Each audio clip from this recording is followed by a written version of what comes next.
next guest is joining us now. So we're going to go directly in to speaking with Ryan Grim. Ryan is the Washington bureau chief for The Intercept. Isn't that a great person to have on our show? We're talking about the primary race now, just switching gears. You know, some progressive candidates, as we have talked about here, have been out to show their grassroots support by abandoning big, shadowy, high-dollar fundraisers. But not Pete Buttigieg. For the past several months, his national policy director has been courting wealthy donors at fundraisers around the country. Here to discuss this is Ryan Grim, author of We've Got People. You may also recognize him from his work at The Intercept, where, again, he's the Washington bureau chief, previously the bureau chief there for the Huffington Post, where, as I said earlier, they were nominated twice, finalists for a Pulitzer Prize, and they won once. He's also the author of This Is Your Country on Drugs. Ryan, hi, nice to see your face. Hey, how you doing? We've been doing radio interviews mostly. So I know, yes. Great to have you here. Thanks for joining us today. I appreciate it. Yeah, sure, my pleasure. So before we get to Pete Buttigieg and his large money donors, unfortunately, we have a large money, not just a donor, but the the epitome of large money coming in. He's going to be in the next, we're talking about Bloomberg, clearly. He's going to be in the next debate. He just got in. We just found out this morning. Do you have thoughts about this development?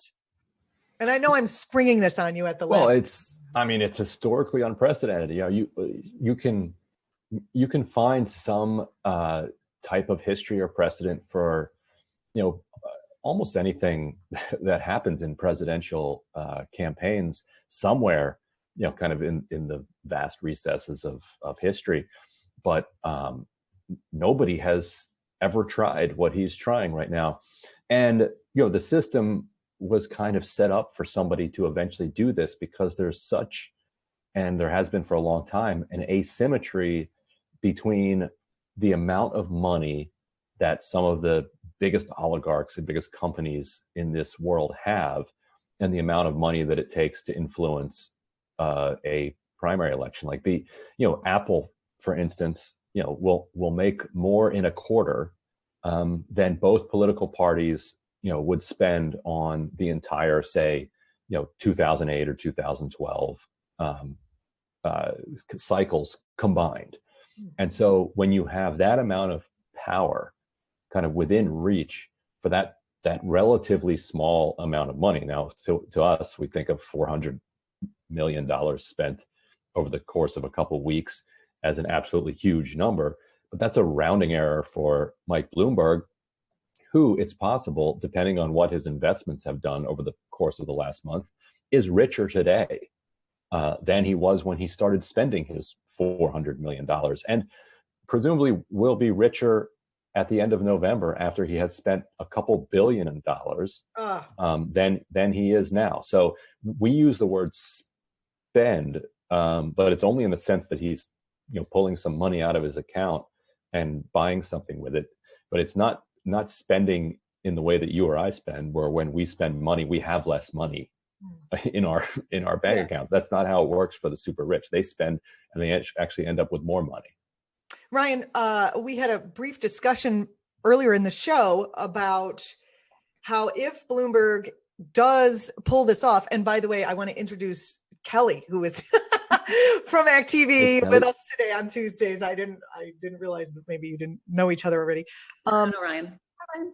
We had this wonderful conversation earlier about how if Bloomberg does manage to pull this off, is that the end of campaigning as we know it? Will it become the battle of the rich billionaire titans? I mean, you can argue that it's already that way, but those billionaires have had to, as Kelly pointed out, go eat the hot dogs in Iowa and shake the hands of the constituents, at least outwardly, while playing the game. Do you believe that it will, if Bloomberg is able to pull this off, will this fundamentally change how we go forward in our voting process? Well, we're going to see this type of thing, I think, in an ongoing way, unless we find some way to legally combat it. And it was actually kind of Trump that really opened the floodgates for it, because all of a sudden, billionaires saw that you actually, as far as the American people are concerned, don't need any political qualifications. You don't need to have held office previously.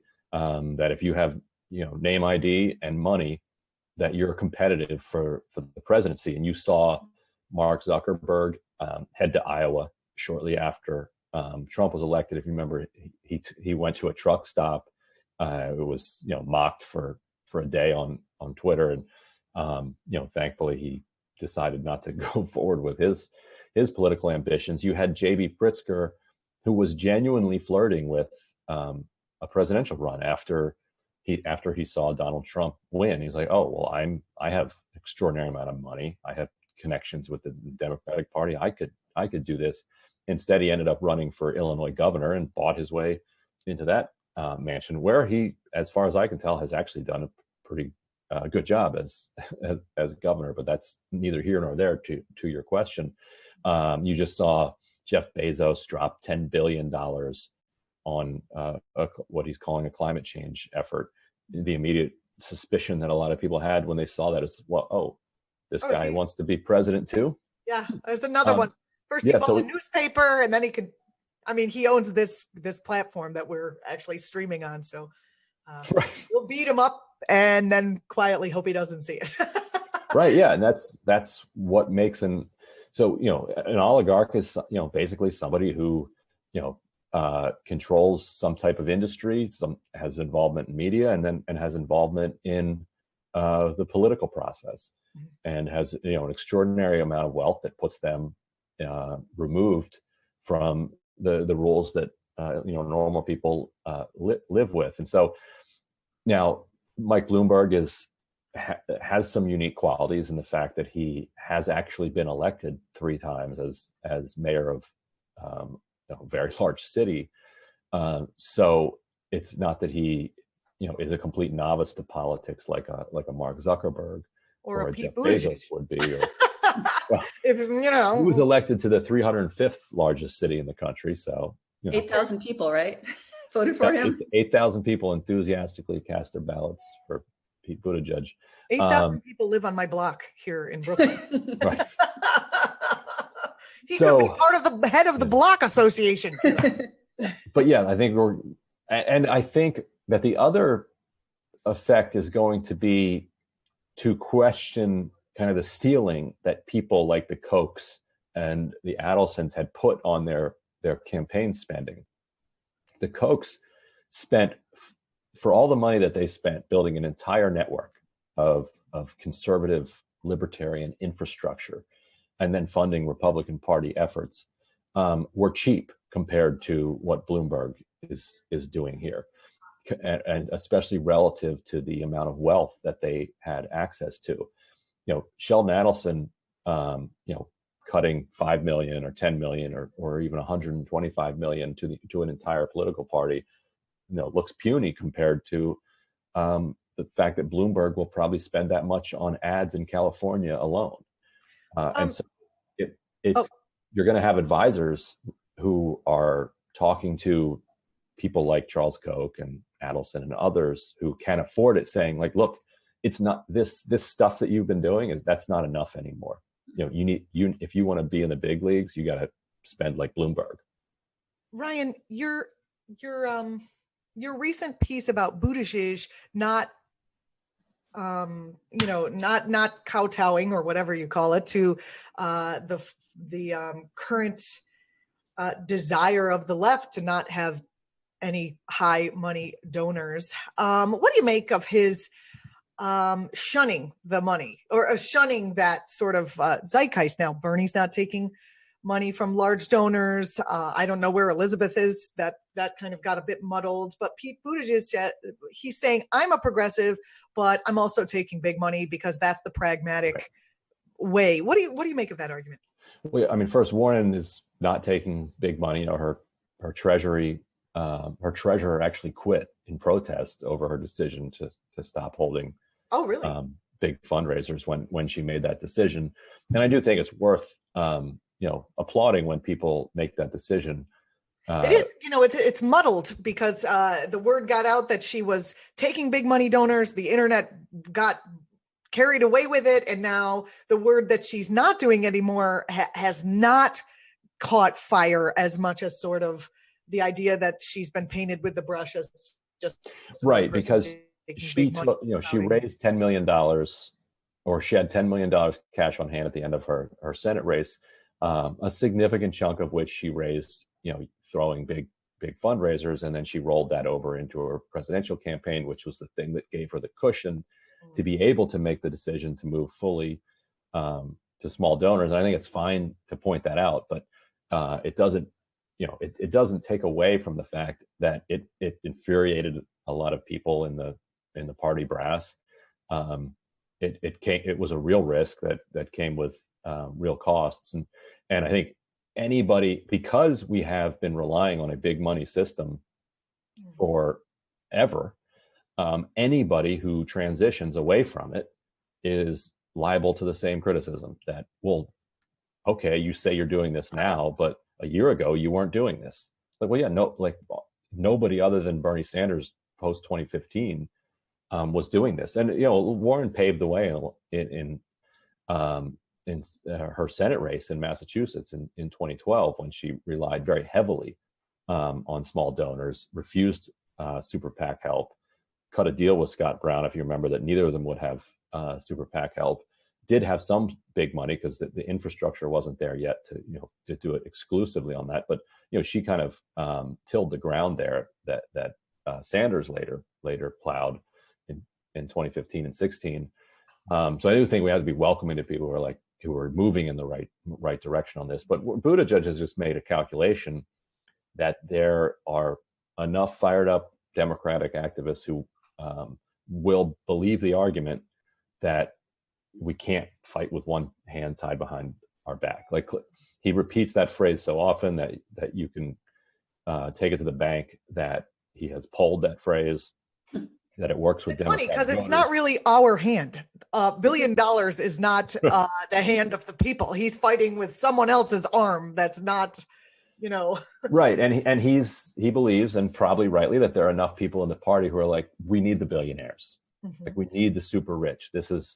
We need a national front, all hands on deck to take on Donald Trump, because he's an existential threat to the party. And it's not a completely unreasonable argument to make. And so he's able to make it to people who who their primary objective is beating Donald Trump, and it doesn't matter how, and it doesn't matter with who. You just need to beat him. Well, Buttigieg's campaign refers to their high dollar donations as investments. Can you talk a little bit about why that's significant?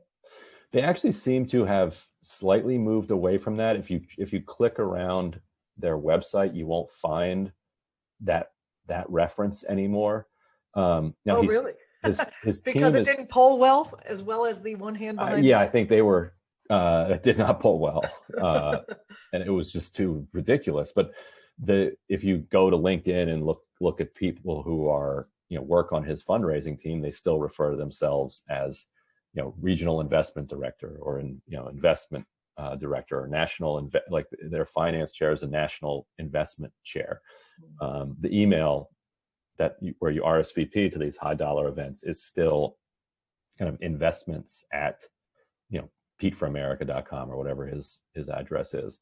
And so like that language is still being used internally in the campaign, but outward facing, because it's obvious. You say an investment, you want a return on your investment. I mean, I don't understand how he thought that people would be so dumb as to not put that together. I think partly it's consultant speak. Consultants have turned everything public private. Even government agencies who've been consultantized refer to their citizens as customers, or to agencies that they interact with as clients, and so it's just one step further to refer to people who are contributing money to your campaign as investors. But What do you it think also this fits says? with what you're saying, that like it's a return. Why are we giving money to this campaign? Well, because we expect that we're going to get a return on it. Well, how is Buttigieg's fundraising in line with the theme and tactics of the rest of his, say, campaign and his platform?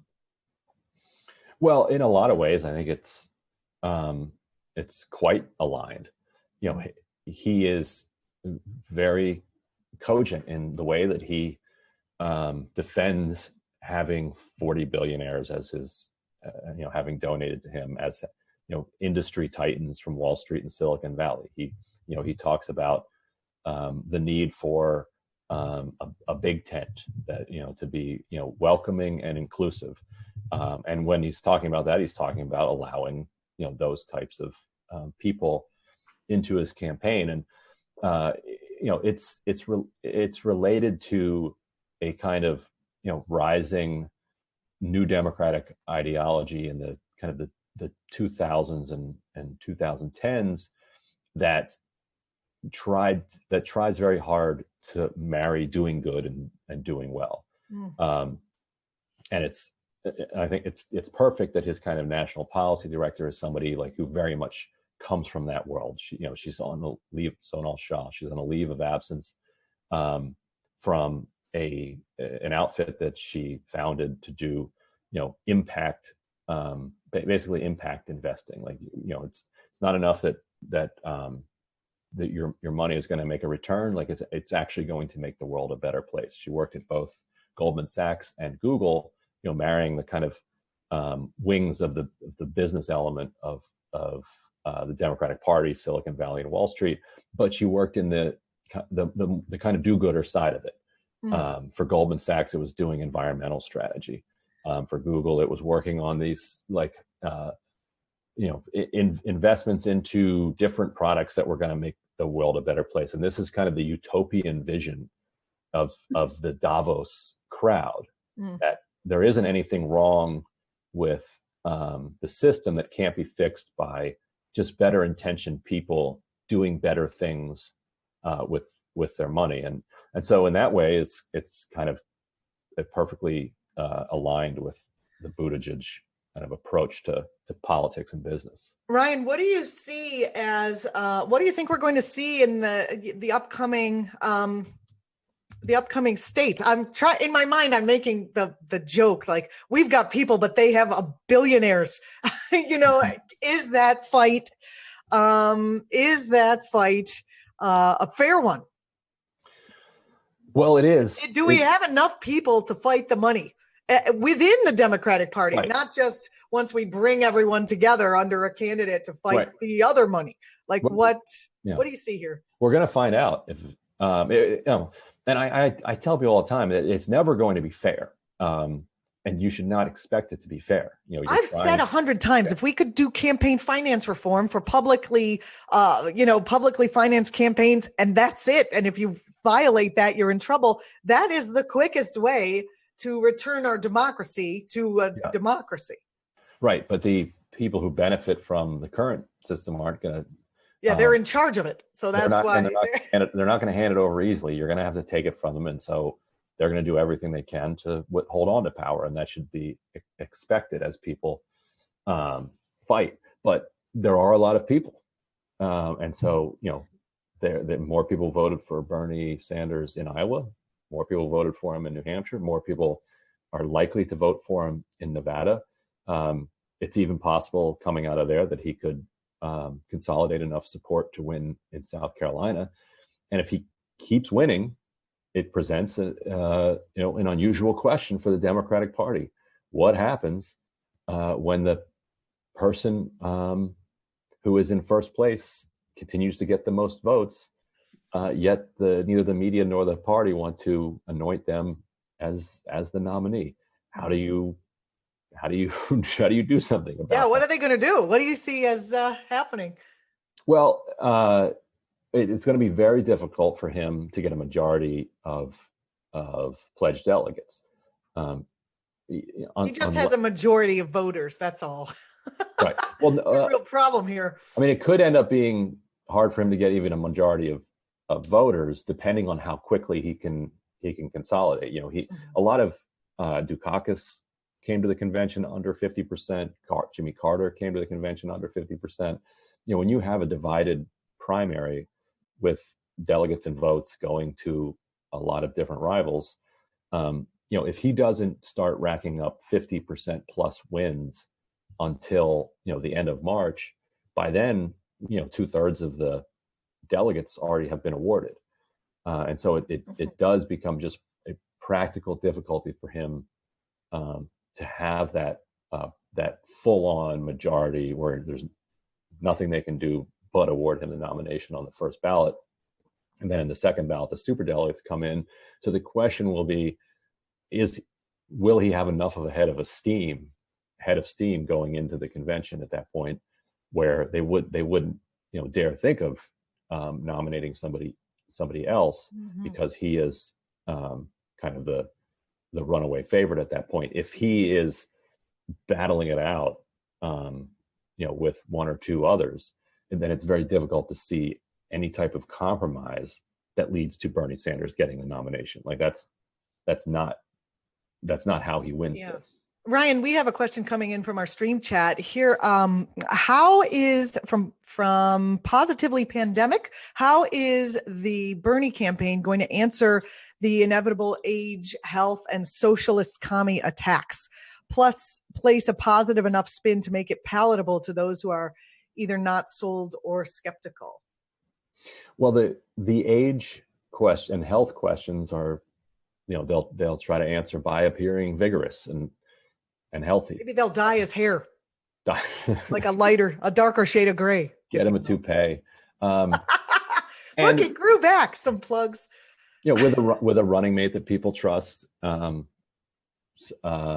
think that's the best that you can hope for there. On the question of socialism, you have an interesting divergence in the polls where more than 50% of people who are polled will say that they will never vote for a socialist, yet often more than 50% will say that they'll vote for Sanders. And in kind of a head-to-head with Donald Trump, even among people who say that they would never vote for a socialist, if you ask them, would you rather have Bernie or Trump, Bernie wins by like 15 points. There you go. So there's a disconnect in people's mind. Would you rather have this pair or Trump? It's really, And the fact that Bernie's had 5 million individual donors. I mean, the absurdity of him and Bloomberg being on the same stage when Bloomberg has one donor himself. Yeah. And I think it was interesting, Ryan, when you said earlier that the DNC is like kind of positioning, and Buttigieg positioning it as like all hands on deck, we have to fight Trump. But I kind of doubt their sincerity on some level. Maybe two things can be true, but are they really ready to go there, to go to what the will of the people is? And right. If it means that they will let go of some power, especially these big donors that are used to being in every conversation and on every call and writing the big checks. I mean, it's not the same for Democrats as Republicans, but they won't give up this power easily, is what I think. Oh, for sure. Yeah. That's right. And people should understand that. The interesting question, I think, for Sanders and his campaign now is, when do they pivot to the notion that the Democratic establishment is soon to become the former Democratic establishment? Yeah. And when does Bernie Sanders go from insurgent within the party or outside the party to leader of the Democratic Party? And I think it's going to be hard for a lot of people to kind of get their heads around that transformation, but it's happening now, and they're going to have to grapple with it very soon. I would think if the Democrats really embrace, or have to, or are forced to somehow, whatever, embrace Bernie Sanders, then all of the sort of socialists, when the whole Democratic Party, if this should happen, gets behind Bernie Sanders, they're going to say, well, he's just like FDR. He's not exactly a socialist, and then that will push Trump to calling him a socialist, calling him a communist, and people will see that as Trump's name calling. And if Bernie Sanders can have as much of a platform as he can to talk about what he will try to do, that he's not going to nationalize the banks and take the oil industry and make it, nationalize the oil industry. then people will see what he's actually proposing is closer to, say, an FDR than, say, a Mao, you know? We're speaking with Ryan Grim. Ryan is the author of We've Got People. I suggest strongly that you get and read the book. It's amazing. Washington Bureau Chief at The Intercept. Thanks for being with us. I hope you'll come back again. I always look to your writings for reasonableness and wonderful viewpoints, nuanced thoughts and ideas. So I do appreciate you coming on with us today. Yeah, it's my pleasure. Happy to come back whenever you Thank you, Ryan. want. Great. Thanks, Ryan. Thanks. Bye. Bye.